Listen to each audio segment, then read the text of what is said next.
రీసెంట్‌గా ఢిల్లీ హైకోర్ట్‌లో ఒక మహిళ ఒక కంప్లెయింట్ వేశారండి. అది దేనికి సంబంధించి అనంటే, తన హస్బెండ్ వేరే అమ్మాయితో ఎక్స్‌ట్రా మ్యారిటల్ అఫైర్‌లో ఉండడం వల్ల తన లైఫ్ స్టైల్ ఏదైతే మ్యారిటల్ లైఫ్ ఉందో తనది, తన పిల్లలది మెంటల్‌గాను, ఫైనాన్షియల్‌గాను మేము ఎఫెక్ట్ అయ్యాము.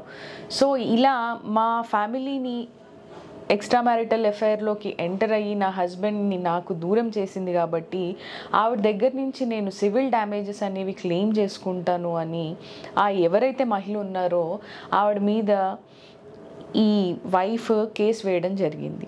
ఓకే. సో, దీన్ని ఇంకో రూపంలో కూడా మనం చెప్పొచ్చు ఎలినేషన్ ఆఫ్ ఎఫెక్షన్ అని. ఓకే.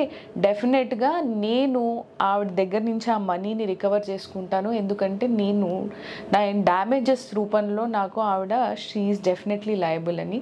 వేచి చూడాలి మరి ఈ కేసులో ఢిల్లీ హైకోర్టు ఎటువంటి జడ్జ్‌మెంట్ ఇస్తుంది అని.